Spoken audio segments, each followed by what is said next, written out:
கிறிஸ்து இயேசுவில் அன்பிற்கினிய சகோதர சகோதரிகளே, இன்றைக்கு நமக்கு நற்செய்தியாக கொடுக்கப்பட்டிருக்கின்ற இந்த வாசகத்திலே இயேசு ஆண்டவர் தீமையின் மேல் வெற்றி கொண்டவராக இருக்கின்றார். சாத்தானை ஜெயித்தவராக இருக்கின்றார். நம்முடைய துன்ப துயரங்களை எல்லாம் அவர் மாற்றுகின்ற வல்லமை கொண்டவராக இருக்கின்றார் என்பதற்கு ஒரு சாட்சியமாக அமைகிறது. முதலிலே அடிப்படையிலே நிறைய பேர் கேட்கின்ற கேள்வி என்ன? பேய் இருக்குதா? சாத்தான் இருக்கிறானா? தீமை இருக்கிறதா என்ற ஒரு கேள்வி. கண்டிப்பாக இருக்கிறது. ஆண்டவரே இதை ஏற்றுக்கொண்டார். அவரே இந்த தீமையை விரட்டினார். தீமை ஒன்று இல்லாமல் அவர் தீமையை விரட்டியிருக்க முடியாது. பேய் என்று ஒருவர் நம்பாமல் இல்லாமல் அந்த பேயை ஆண்டவர் விரட்டி இருக்க முடியாது. எனவே கண்டிப்பாக தீய ஆவி, பேய், சாத்தான் என்பதெல்லாம் இருக்கிறது என்பதை அடிப்படையில் நாம் உணர்ந்து கொள்ள வேண்டும். இரண்டாவதாக, இன்றைய நற்செய்தியினுடைய பேயோடு தொடர்புடைய 3 கருத்துக்கள், 3 இடங்கள் இங்கே நமக்கு பதிவாக்கப்பட்டிருக்கிறது. முதலிலே பாருங்கள், கல்லறை. இரண்டாவது பாருங்கள், கடல். மூன்றாவது பன்றிகள். இந்த 3ம் தான் யூத எண்ணப்படி, கருத்தின்படி பன்றிகள் என்பதும் இந்த கடல் என்பதும் கல்லறை என்பதும் பேய்களுக்கான இருப்பிடமாக நினைத்தார்கள். முதலிலே பாருங்கள், கல்லறை. அன்பிற்கினியவர்களே, இன்றைக்கும் கல்லறை என்றால் நிறைய பேருக்கு பயம் உண்டு. நான் குருப்பட்டம் வாங்கிய அந்த காலகட்டங்களிலே மரித்தோர் திருப்பலி நிறைவேற்ற வேண்டும், இறந்தவர்களை அடக்கம் செய்ய வேண்டும். நான் இறந்தவர்களை அடக்கம் செய்கின்ற அந்த திருப்பலியின் பொழுது கல்லறைக்கு எப்படி போகிறது அப்படின்னு நினச்சிக்கிட்டே இருப்பேன். கல்லறைக்கு சென்றால் பயமாக இருக்கும். கல்லறைக்கு சென்றால் மிகவும் வருத்தமாக இருக்கும்.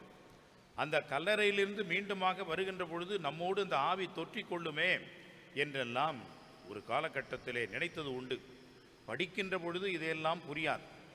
ஆனால் அது நம்மோடு இருக்கின்ற பொழுது, நடக்கின்ற பொழுது, நாமே அதை அனுபவமாக அனுபவிக்கின்ற பொழுதுதான் அதனுடைய வலி வருத்தம் அல்லது கஷ்ட நஷ்டங்கள் நமக்கு தெரிகிறது. எனவே கல்லறை என்றாலே இயல்பிலேயே நிறைய பேருக்கு அச்சம் இருப்பதை பார்க்கின்றோம். இந்த அச்சம் என்பது உருவாக்கப்பட்டது, கிரியேட்டட். இந்த அச்சம் என்பது நமக்குள் மற்றவர்களால், சமூகத்தால் நமக்கு கொடுக்கப்பட்டு இருக்கிறது. காரணம் என்ன? கல்லறையை எங்கே வைக்கின்றார்கள்?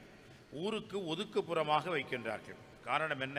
அங்கே ஆவிகள் அலைமோதி கொண்டிருக்கும், அங்கே எப்பொழுதும் தீய ஆவிகள் இருந்து கொண்டிருக்கும் என்றெல்லாம் நினைக்க தோன்றுகிறது. ஆனால் இப்பொழுதெல்லாம் அப்படி அதிகமாக இல்லை.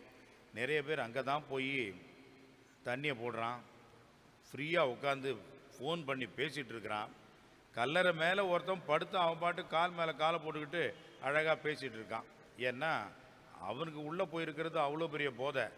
அந்த பேயாவது கீயாவது அவன் அந்த அளவுக்கு புத்தி மாறி இருக்கின்ற ஒரு சில இடங்களையும் பார்க்கின்றோம். ஆனால் பொதுவாக இந்த கல்லறை என்றாலே பயம், பேய்களுடைய இருப்பிடம் என்று நினைக்க தோன்றுகின்ற அந்த அச்சம் இன்றைக்கு மட்டுமல்ல, அன்றைக்கும் இருந்தது என்பதை பார்க்கின்றோம். அன்புக்குரியவர்களே, ஏன் என்று சொன்னால், இது போன்ற தனித்து விடப்பட்ட மக்களை எல்லாம் கல்லறைதான் அவர்களுக்கு இடம் என்று ஒதுக்கி வைத்தார்கள்.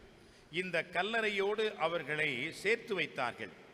மனித மக்களோடு அவர்களுக்கு தொடர்பில்லாத ஒரு நிலையை உருவாக்கிவிட்டார்கள். காரணம், இவர்களுக்கு பேய் பிடித்திருக்கிறது. பேய் எங்கே இருக்க வேண்டும்? கல்லறையில் இருக்க வேண்டும். எனவே கல்லறையில் கொண்டு போய் இது போன்ற பேய் பிடித்தவர்களை எல்லாம் பிடித்து அங்கே அனுப்பிவிட்டார்கள், போட்டுவிட்டார்கள். அவர்கள் கல்லறையிலே வாழ்ந்து கொண்டிருக்கின்ற ஒரு தனிமையான ஒரு சூழலை அங்கே நாம் பார்க்கின்றோம். அன்புக்குரியவர்களே, இதுதான் உண்மை. ஆனால் உண்மையிலே கல்லறையில் பேய்கள் இருக்கிறது என்று இல்லை. எனவே தான் ஆண்டவர் இயேசு இதை மாற்றினார். ஆண்டவர் இயேசுவினுடைய அடக்கம் எங்கே நடந்தது? கல்லறை தோட்டம் என்று குறிப்பிடப்படுகிறது புதிய ஏற்பாட்டிலே. ஏன் கல்லறை தோட்டம் என்று சொன்னால், கல்லறை என்பது அழுகிய இறந்த ஒரு நிலையை குறிக்கிறது. ஆனால் தோட்டம் என்பது பூத்து குலுங்குகின்ற புது வாழ்வை குறிக்கிறது. எனவே எங்கே இறப்பு இருக்கிறதோ அங்கே உயிர்ப்பு இருக்கிறது, வாழ்வும் இருக்கிறது. இறந்தவர்கள் இறைவனில் இருக்கின்றார்கள். என்றே நீ என்னோடு வான்வீட்டில் இருப்பாய். இறப்பிலேயே பிறப்பு, உயிர்ப்பு, வாழ்வு இருக்கிறது என்ற புதிய ஒரு கண்ணோட்டத்தை புரிந்து கொள்ளலாம். ஆனால் இந்த இஸ்ராயேல் மக்கள் என்ன நினைத்தார்கள்? கல்லறை என்று நினைத்தாலே சொன்னாலே அது இறந்தவர்களுடைய இடமாகவே நினைத்தார்கள். அங்கே பேய்கள் இருக்கக்கூடிய இடமாக, பேய் பிடித்தவர்கள் இருக்கக்கூடிய இடமாக அவர்கள் நினைத்தார்கள். ஆனால் ஆண்டவர் இயேசு என்ன செய்கின்றார் பாருங்கள். அந்த பேய் பிடித்து வந்திருக்கின்றவர்களை வரவேற்கின்றார், பேச விடுகின்றார். இறைமகனே, உமக்கு இங்கே என்ன வேலை என்று அவர்கள், அந்த பேய் பிடித்தவர்கள் ஆண்டவர் இயேசுவை கேட்கின்றார்கள். ஆனால் ஆண்டவர் இயேசு இறுதியாக அந்த பேய் பிடித்த மனிதர்களை அவர் குணமாக்குகின்றார்.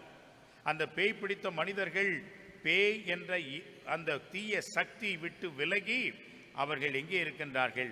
ஆண்டவரோடு அவர்கள் அமைதியில் அமர்ந்திருக்கின்றார்கள் என்பதை பார்க்கின்றோம். அன்புக்குரியவர்களே, ஆக பேய் தீயது என்று சொன்னால் இறைவனுக்கு எதிராக இருப்பதுதான், இறைவனுடைய கட்டுப்பாட்டில் இருப்பதுதான். இறைவன் இறுதியாக ஜெயிப்பார் என்ற ஒரு நிலைதான் பேய் என்பதை புரிந்து கொள்கிறோம். இதற்கு அருமையான ஒரு உதாரணம் இன்னொரு இடத்திலிருந்து நாம் எடுத்துக்கொள்ளலாம். இதே 8ஆம் அதிகாரத்திலே நாம் பார்த்தோம் என்று சொன்னால், ஆண்டவர் இயேசு பாடுகள் படப்போகிறார் என்று அறிவிக்கின்றார். அப்பொழுது பேதுரு என்ன செய்கின்றார்? அவரை தனிமையாக அழைத்து, ஆண்டவரே, இது உமக்கு நிகழக்கூடாது என்று அவர் சொல்ல, ஆண்டவர் சொன்ன வார்த்தை என்ன? கெட் பிஹைண்ட் மீ சேட்டன், நீர் என்னை விட்டு போ சாத்தானே என்ற வார்த்தை தான் பயன்படுத்தினார். ஆக சாத்தான் என்று சொன்னால் இறைவனுடைய திட்டத்திலிருந்து, இறைவனுடைய பிரசன்னத்திலிருந்து நம்மை எடுத்து செல்பவன், நம்மை இழுத்து வெளியே கொண்டு வருபவன் தான் சாத்தான்.